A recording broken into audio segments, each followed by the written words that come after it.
In the early 1880s, the young city of Winnipeg was experiencing its first economic boom. A wild and woolly location at the time, the tough freighters, railroaders, and laborers making up the bulk of the population preferred boozing and gambling as their favorite forms of leisure. However, for those citizens that were looking to build and not lose fortunes, more civilized activities were pursued. Soccer, lacrosse, rugby, and baseball were popular in the warmer months, and by 1886, snowshoeing, curling, and skating were popular winter sports. One of the many Easterners who migrated to Winnipeg was lawyer Patrick Anderson MacDonald, who had settled in Winnipeg in 1880. In 1886, while on a visit to Montreal, MacDonald observed that organized hockey had captured the interest of Easterners. Hockey clubs and leagues had formed, and fans were packing the rinks and paying to watch. A noted sports enthusiast, MacDonald returned to Winnipeg with the type of hockey stick used in the East. That winter, he arranged a few informal games which were played on the Red River and other outside rinks. Manitoba's long prairie winters were about to change forever.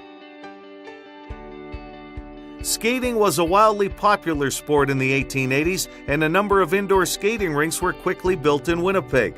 It was not until 1887, however, that hockey was played indoors. With no suitable facility available, the game struggled to catch on. Outdoor rinks were makeshift, leaving players and observers at the mercy of prairie winter conditions. In February 1890, the public took notice through newspaper reports of a group of hockey regulars playing the Eastern game of hockey. It seemed the rough nature of the matches required ambulances to wait outside. Interest slowly grew among young males, and the formation of a hockey league took shape. On November 3, 1890, at the instigation of Jack Armitage, the Victoria Hockey Club was formed. A short time later, Fred W. Ashe formed the Winnipegs, followed by a third hockey club organized by the Royal Canadian Dragoons, simply named Fort Osborne. On December 20, 1890, the first recorded hockey game in Western Canada was played between the Winnipeg Victorias and the Winnipegs at the downtown outdoor Winnipeg Railway Rink. A sparse crowd paid 15 cents each to watch the Victorias post a 4-1 victory over the Winnipegs. The Manitoba and Northwest Senior Hockey Association was formed for the 1891-92 season, with the Winnipeg Victorias taking the inaugural title. Initially, game attendance was poor. However, it was noted in newspaper reports that several admiring women were seen attending games. Not surprisingly, this attracted more males to try and figure this new game out. The game's early rules featured 7 players to a team and no substitutes allowed except for injury. It was an onside game, meaning forward passes were illegal. Only lateral or back passing was allowed. A team's success on ice relied heavily on the skill and creativity of the puck carriers up front. The opposition's strategy would be to funnel the puck carrier towards an area where he would be outnumbered. The early rinks were undersized, and it wasn't long before defenders started bumping a player off the puck as a defensive strategy. Naturally, tempers would flare on occasion, and retaliation often included use of the stick. If penalized, players were sent to the sidelines or on the fence for a brief time. If one season marked the launch of hockey in Manitoba, it was 1892-93. Hockey was becoming a very popular participant sport, with attendance picking up. The addition of the Granite or McIntyre rink, as it eventually became known, helped ease the demand for ice from both high-level teams and recreational play. Hockey was indeed taking off, and not only in the city. The first hockey clubs and hockey facilities were being established in rural communities as hockey grips the prairies. The Manitoba Northwest Hockey Association was confident that Manitoba talent could measure up against established Eastern clubs. After securing guarantees from Eastern teams, an all-star team from Winnipeg's senior clubs traveled to Ontario and Quebec for a series of exhibition matches in February of 1893. Excited Winnipeggers closely followed the local newspaper reports. The team returned home to great celebration with a record of 8 wins and 3 losses, outscoring the opposition 71-37. Hockey's popularity mushroomed, and by the 1898-99 season, there were well over 100 teams in Winnipeg alone. In addition to highly competitive senior, intermediate, and junior teams, there were scores of teams in various commercial, hardware, bankers, and tradesmen's leagues, and soon the ladies took up play. Hockey had now spread out in rural Manitoba. Rural rinks were a combined skating and curling rink and soon became a familiar sight across agricultural Manitoba. Hundreds of thousands of dollars were being spent to build and maintain hockey facilities throughout the province. Each team desirous of their league title, the game had now become a grand fight for the silver.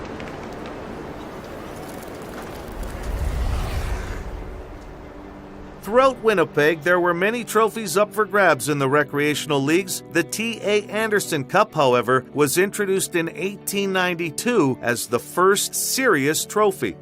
The Winnipeg Victorias were the city's predominant senior team, claiming the Anderson Cup 3 years straight. The Vics set out on their own Eastern Tour in January 1895. The team returned home with a record of 4-1 while outscoring their opponents 33-12. One of their victories included a 5-1 thumping of the Montreal AAA club. While visiting their opponent's clubhouse, Winnipeg captain Jack Armitage noticed a small Rose Bowl trophy. It was the newly minted Stanley Cup, donated by Lord Stanley of Preston, the 6th Governor-General of Canada, for the Amateur Hockey Championship of Canada. The cup, Armitage noted, was a challenge trophy. With confidence high from their Eastern Tour, the Winnipeg Victorias challenged Montreal for the Stanley Cup. The Winnipeg Challenge created quite the stir with the Eastern public. The prevailing thought was that the Prairie Boys were foolish to think they would be taking the Cup west. No matter, the Stanley Cup trustees accepted the challenge, and a sudden death game was scheduled for February 14, 1896 at Montreal. A skeptical Montreal crowd gathered that day, more out of curiosity than concern. The Blizzards from the land of the setting sun, however, stunned their hosts with a 2-0 victory. Armitage scored the winning goal for the new Stanley Cup champions, while George Whitey Merritt, outstanding in goal for the winners, astonished the Montreal crowd by wearing protective white cricket pads.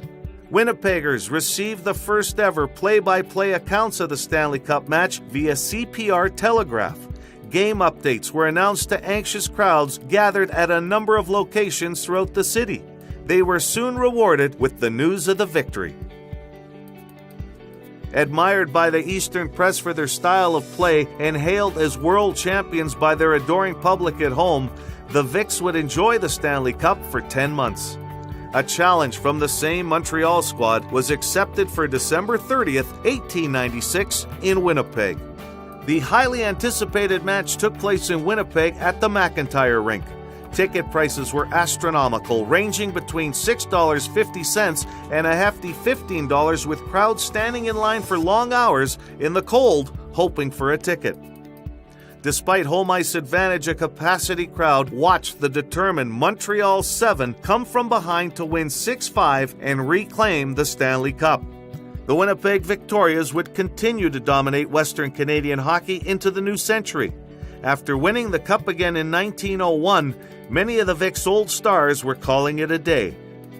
Their last Stanley Cup appearance was a losing one in 1903. The Vic's success had left a legacy of major accomplishments for the growing outpost on the prairies. The sport itself had become wildly popular throughout the province and well beyond the western border into the Northwest Territories to British Columbia.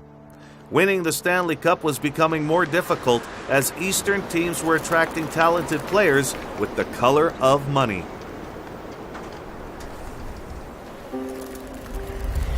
They say that money can't buy you love, but that doesn't apply in the world of sports. At the turn of the century, hockey's popularity had gripped the nation. Successful hockey clubs quickly learned that revenues from elite-level matches far exceeded the arena and travel expenses required to arrange and produce them. The hockey scene was changing in Manitoba. Rural clubs in Brandon, Rat Portage, and Portage-la Prairie were joining the chase for Stanley Cup glory. In Winnipeg, the demand for ice facilities was escalating. By 1902, the McIntyre was gone, and the only facility capable of handling major games was the Winnipeg Auditorium Rink, which had opened in 1898. New rinks were coming. The Arena Rink, built in 1905 on Bannatyne Avenue, seated 2,500. The smaller Manitoba Rink at Stella and Schultz, and in 1908, the Winnipeg Rink opened on the north side of Portage Avenue between Langside and Furby. The amphitheater went up just west of Osborne Street near the Assiniboine River. Originally built in 1908 for horse shows, by 1910 it was used for skating and hockey.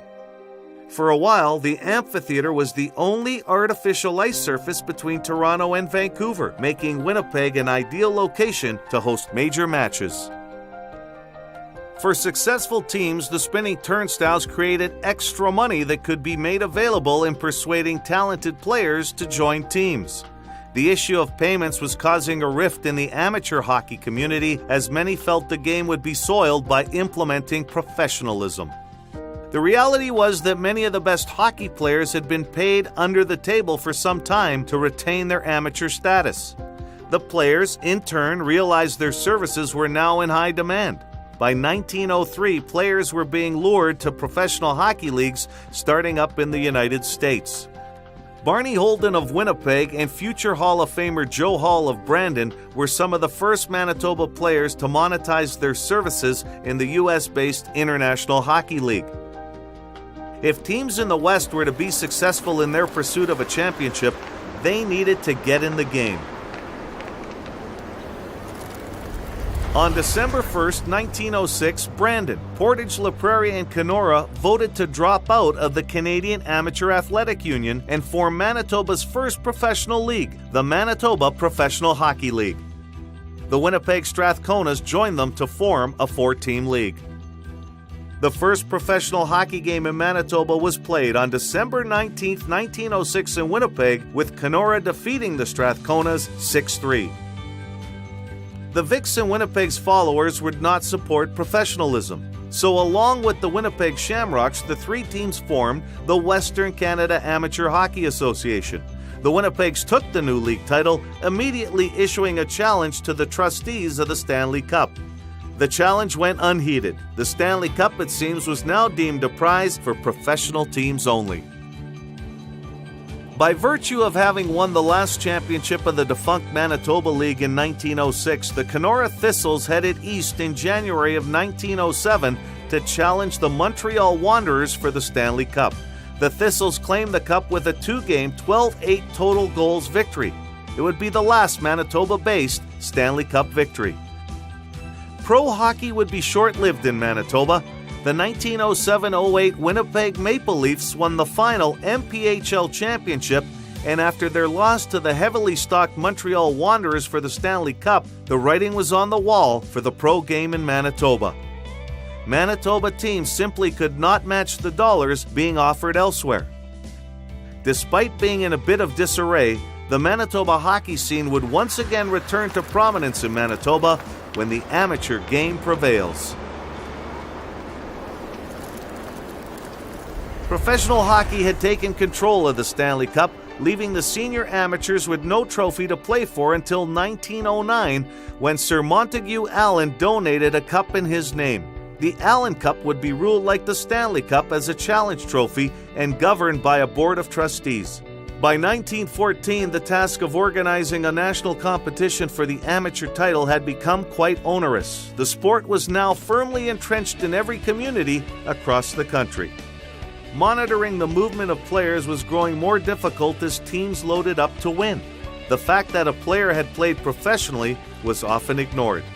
In order to protect the amateur integrity of the Allen Cup, Claude Robinson, a trustee, put forth fellow Winnipegger J.D. Pratt's idea to form a national association that would undertake the regulation of hockey affairs across the country. The objectives would be to create uniformity of the rules governing the game, standardize rink sizes, classification of leagues and players, arrange schedules to finish at predetermined dates to enable Dominion Championship play, and suppress professionalism and player movement in the amateur ranks. In Manitoba, there had been ongoing discussions for organizing a provincial hockey body for some time. Finally, in June of 1914, the province's hockey leaders gathered for the creation of the Manitoba Amateur Hockey Commission. Shortly after, Manitoba would join 7 other provincial associations in Ottawa on December 4, 1914, as the Canadian Amateur Hockey Association came into existence. It was a major step in organizing the game. Manitobans would play a key role, with Dr. W.F. Taylor elected the first CAHA president and Claude Robinson elected the first secretary of the association.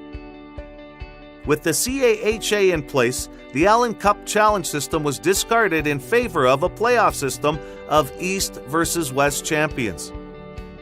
On December 26, 1914, the Manitoba Hockey Commission held its first annual meeting.